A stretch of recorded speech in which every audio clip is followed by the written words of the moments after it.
Damn. Fraud and getting ripped off.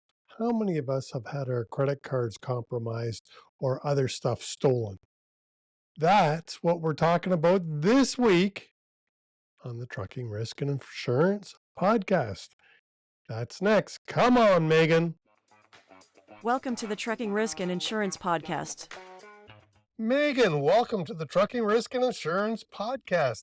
Can you please introduce yourself to our viewers and listeners? Yes, absolutely. Thank you guys for having me today. My name is Meghann Erhart, and I'm Executive Vice President at Relay Payments. Really, the easiest way to describe Relay is that we are modernizing payments for the trucking and logistics industries. So while we have gotten used to paying with our phones and ease of use and all of those types of things, the trucking and logistics industries have not been as lucky until really Relay came along. And so we are acting as a way to create digital payments throughout all of the industry, whether that be to replace the checks, replace cash, also to help with fraud. And we're really excited to be on here with you guys today. Thank you for having me. Well, because fraud is what we are talking about today. Now, There's lots of it. oh, God.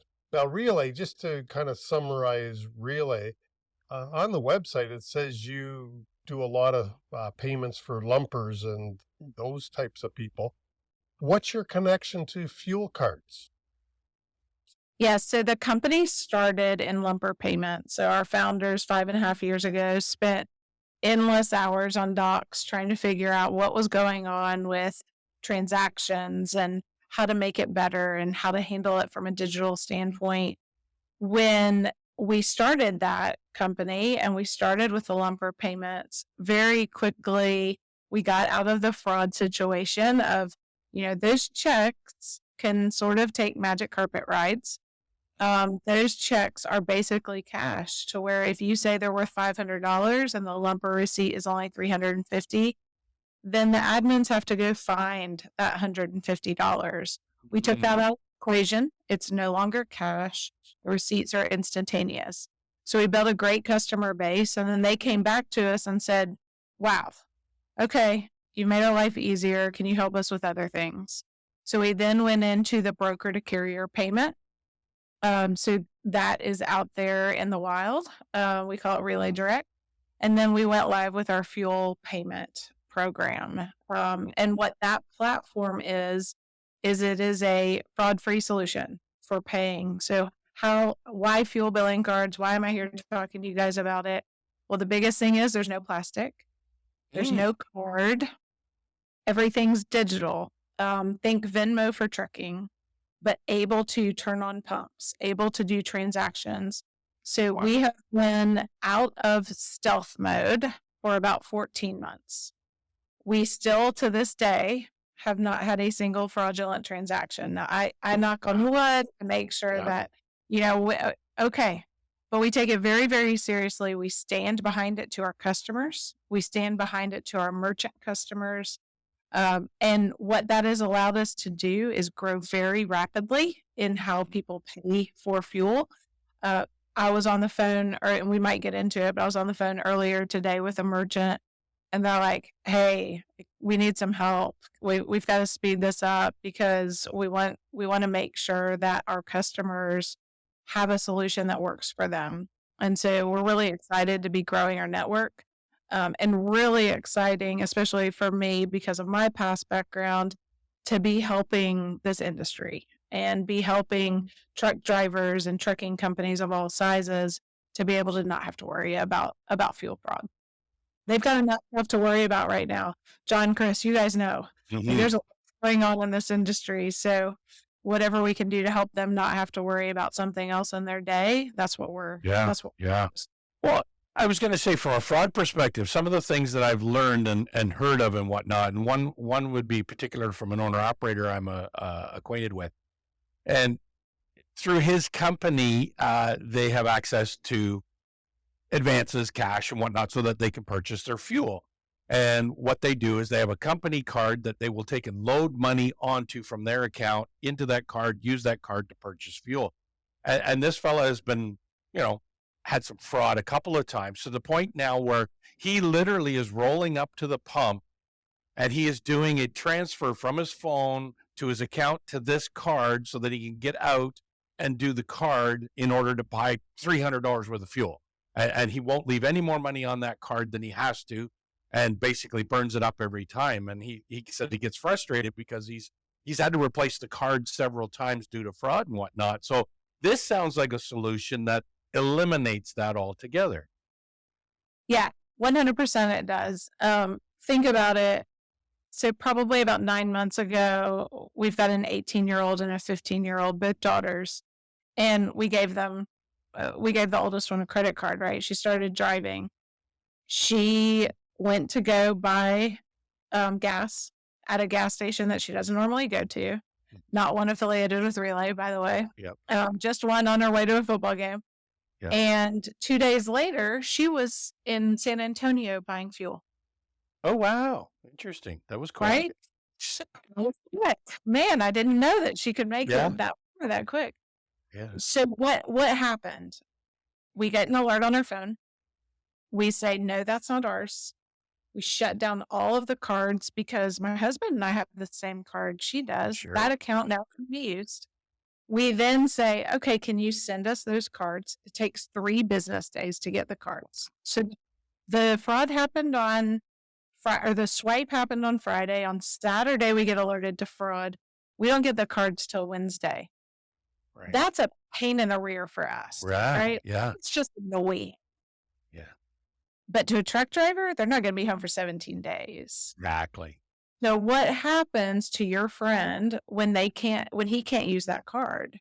Yep. Well, he then has to figure out how to do the transactions. He's probably going to use either a personal credit card or cash or a check product. And when he does that, he doesn't get his discount. Right. And so Correct. now he's paying more per gallon. Yep. In a time frame in our industry that is the hardest that has ever happened. Mm-hmm. And all because he has to replace his card that he doesn't even have any money on, John. Right. Money. Right. And so what does that do? Okay, that makes his life harder. That makes Yep. him anxious. That makes him have to think, oh, now I got to check my bank account to make sure that no one got my bank account. And then Yep. what's going to happen? All of that. Well, give him my number, John. Yep. And let's make sure that we get him on Relay. Yeah. Because we have those situations. There's no card to swipe. Right. There's nothing that can be skimmed. Everything is done with, we do algorithms in the background. So we're doing constant checks. But we also have things like geo-fencing. We have prompts. We have policies, all of the things that a classic billing card would have. But we've got the power behind it to make sure that there's not fraud involved. So that was a very long answer to your question. Yeah. I hope it explained it just a little bit. I'm a little passionate about this, if you can't tell. No, I can't see that at all. Let me ask an unscripted question, and these always get dangerous. Okay. Yeah. Well, because hopefully the right answer. Do you work with Canadian and U.S. companies? We do. So, but we only today are processed in the United States as it Right. stands today. But we have Canadian customers. We also have Mexican customers that if they cross the border, they can utilize Relay when they cross the border. Okay. We can handle the fund transfers. We can do all of that. So we are able to do that. And I spent a lot of time in a past life up in Canada. I know how crazy it can be, how the border crossings work, all of that. And so we definitely make sure that we take care of our friends north of the border. But right now we're only accepted in the United States. Well, and that's fine for like most of my customers, as we discussed. I'm in Southern Ontario, so most of them can fuel up at their own yard, Mm-hmm. head right down to the border, cross the border. They don't Yeah. need fuel yet for several more hours. They're deep into the U.S. before they need to fuel up. And so your services would be welcome. Mm-hmm. Can you tell me, how does fraud occur? Fuel fraud specifically is a multifaceted situation. So I am careful with this question. I get this question a little bit. I don't So want to we give don't want anybody. to Yes, educate the criminals. Yeah, Exactly. that's exactly right. What I will say is it comes in all different shapes, sizes, and forms. It comes in there's first party fraud, right? What I mean by that is there are bad apples out there that they will take that nozzle and they will go hand it to their buddy and they'll take $50, right? Nobody can handle that. Nobody can prevent that from happening. The only thing we can do is make sure that we have the limits on there properly from a policy standpoint to where the owner of the company would get flagged if something is too high, or they can only do so many gallons of fuel or so many dollars of fuel before it stops. There's that kind of fraud. Then there's third party fraud. Those are the ones like that unfortunately got my daughter's credit card, which was, a swipe. They grab it off of the mag reader. They do something like that. And that's harder to catch. I'll say the merchants are doing a good job of trying to get ahead of it. The operators that are out there across the US, sadly, they're very well versed in that. But it still happens. And one swipe and you're done. Right? Like my daughter, when she did that one transaction, she uses Apple Pay 99% of the time. But that pump didn't have Apple Pay. So the one time she swiped her card in probably 6 weeks was the time that she got skimmed. But it happens all the time. We get it too. Right? Think about it. You leave your credit card somewhere, right? And then you're like, crap, I left it at that restaurant and it disappeared. So there's a lot of different ways that it can happen. It can happen in all industries. It happens to all of us.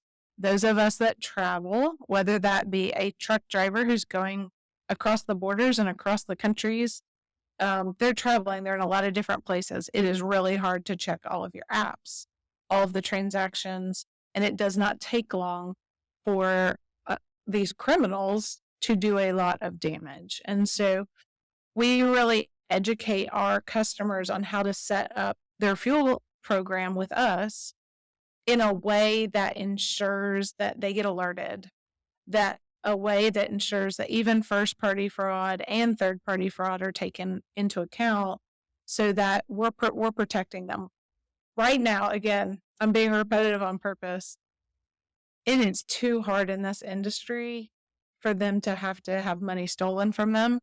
It is too hard in this industry to be like, oh, let me check all of my driver's transactions every single day when they're trying to find a load of freight that puts them in cash flow positive. Right. Yeah, no, it's, as you alluded to, it's too damn hard to make a profit, especially right now in this economy. I don't know of any trucking company that is sitting back going, damn, this is good. Yeah. Especially if they're using the load broker market. Maybe they are making a good profit if they have some contracts out there, but not every trucking company has contracts. No. They use load brokers, especially on the backhauls. So, making keeping fuel. And even if we are making good money, the last thing I want to do is give it away to some fraudsters. That's for sure. So, yeah. So I'm curious. Can you explain to me, because I'm trying to get this through my head, how this works? So, you're pulling up to a pump. Obviously, you've got to be partnered with that fuel supplier and the carrier first. But, I pull up to the pump and normally I get out and swipe my credit card or whatever fuel card I got. How does it work from a digital perspective? Yeah, it's a great question. We break a geofence. So a carrier can create an account with us. They can get their merchant negotiated discount that they have done directly, or ones that we provide that we've negotiated on behalf of our customers. Either or, they can choose what they want. They then set up their policies. So they might ask for odometer reading. They might ask for truck number. They might ask for load number has been a big one lately. That's been added, I think, a lot because of the safety and security that's out there with loads. So what they do, that's all set up. Then let's say I'm a driver and I am driving down the road and I need to fuel. Our mobile app has all of our locations along with pricing. They can see real-time pricing. They can see net price, meaning we all in the industry know about discounts, right? Oh, the larger discount, the better. Not necessarily, right? What you really care about is the cost of the fuel per gallon or liter that you're putting in your trucks. But a lot of people follow that sexiness of the discount versus the actual net price. So we show net price to our carriers and to our drivers. Let's say they get off at an exit. They have two choices. Both of them accept relay. They choose the lesser one. When they go into that, basically when they turn off of the road, it breaks the geofence. At that moment in time, it says, we see you at site ABC. And it then says, here are the prompts. So you cannot put in your prompts. You cannot put in anything. You can't even get to a code until you break that geofence, enter the prompt the carrier said. And then once you pull in, you have a certain amount of time for that code to be used at that location only. So I mentioned the magic carpet ride earlier. Yep. Well, we prevent the magic carpet ride because once you have, let's say you have turned right and you've broken the geofence, you've put in your driver number, you've put in your odometer, and then you realize, oh crap, like they're backed up. I'm not going to be able to be. And you go to that second location across the street, it won't work. That code won't work. We make them re-enter it once they re-break the geofence. That other code is now tossed. The new code is what they can do. And they go to the pump or they go inside, they give them that relay code and the pump turns on for the amounts that they've. And that code is only good one time. So it is churn and burn code. That is a safety feature that we have put on there so that it can't be used again. Right. Cool. Okay. It sounds like it's secure payment just because the codes are never reused and are geofence or are tied into a geofence. Yeah. Yes. And we really want at least one prompt. So we coach our carriers like, hey, we know that we're taking on the risk here, but just put at least one prompt. No driver. Then you have all of these things. We also have ELD integrations. We've got TS integrations. And so we work with all aspects of really the carrier base to make sure that they're happy and they get what they need. Well, a little bit of aggravation to enter a few prompts can save you a ton of aggravation later on. So to me, it's in best practice to say, yeah, you know what, let's have 3 or 4 prompts in there or more or whatever, to make it simple and easy. I want to make sure it's my driver that's getting that fuel. That's right. And for the most part, the drivers understand, right? Yeah. I know we were talking in the pre-show, but every driver that I know of wants their company to be number 1, safe. Yep. And number 2, financially viable. Right? Exactly.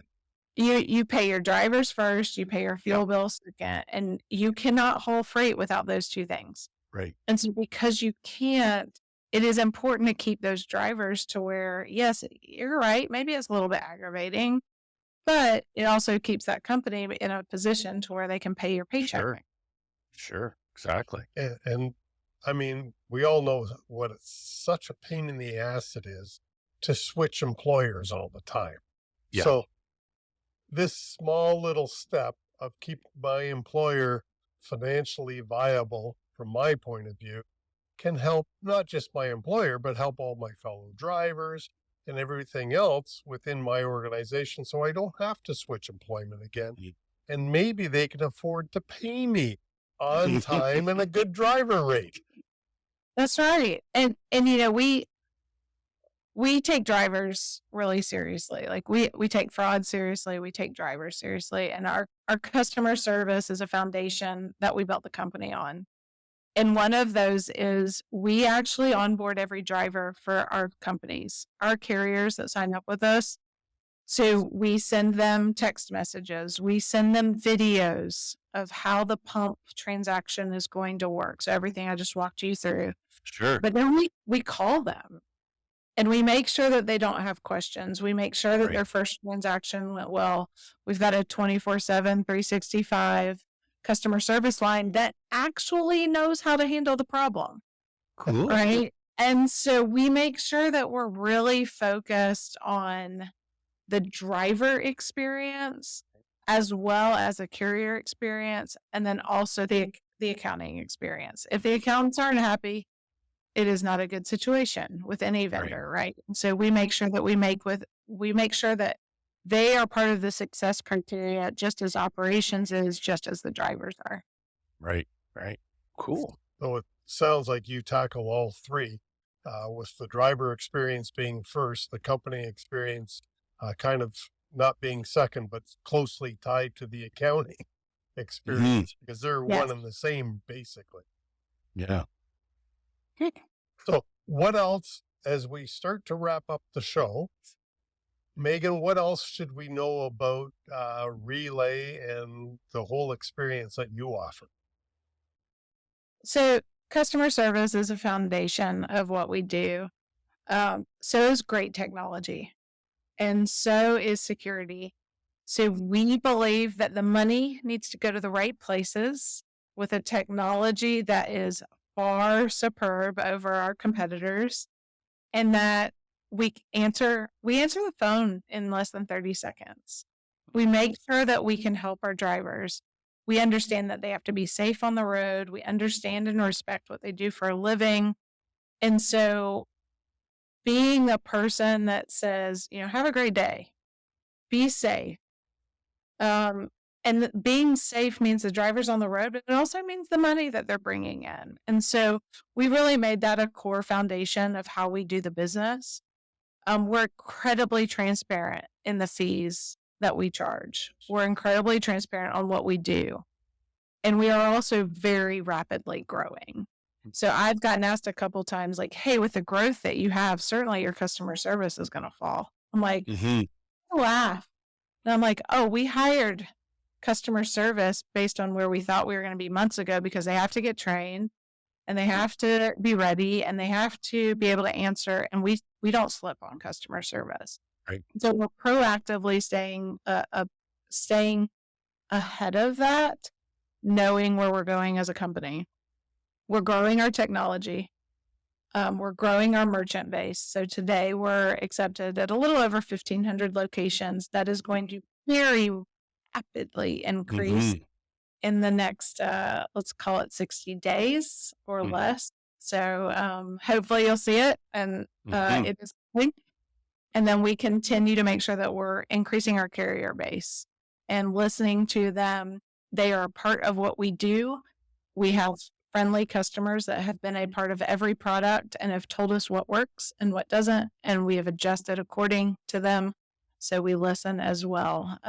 And we're excited. We're excited by where this is headed. We're excited to talk to folks like you and your customer base to be able to support this industry and modernize.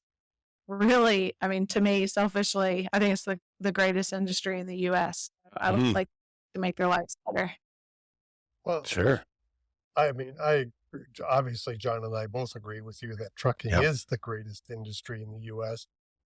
And one of the worst industries is the fraudsters, the criminals out there. And so you are tackling that part of the industry head on. And for that, I thank you, because damn it, they should be put out of business, not the trucking companies. Exactly. I agree. Oh, Yeah. Meghann. Well, and I was sorry, Chris, I was going to say one good thing is you're currently working with Canadian clients that are operating in and out of the U.S. So that's a big plus right there and a huge step forward to bring that North American market together. Absolutely. Well, and all of our U.S. listeners are certainly welcome to reach out And your contact info is in the show notes down below. And so whether you're Canadian or American, it doesn't really matter. Yep. Fraud hits us all equally. And if you want to do something about it, you might want to get some more information. And therefore, Meghann's contact info is in the show notes down below. Perfect. All right. Meghann, thanks so much for coming on the Trucking Risk and Insurance podcast. Thank you guys for having me, and for all your listeners, stay safe out there, and thank you for what you do. Thanks, Meghann, so much for coming on the show. And if you enjoyed the show, please click like and subscribe. But probably more important, leave us a comment. What would you like to hear on upcoming episodes of the Trucking Risk and Insurance podcast? Thanks so much. John and I appreciate it. We are out of here.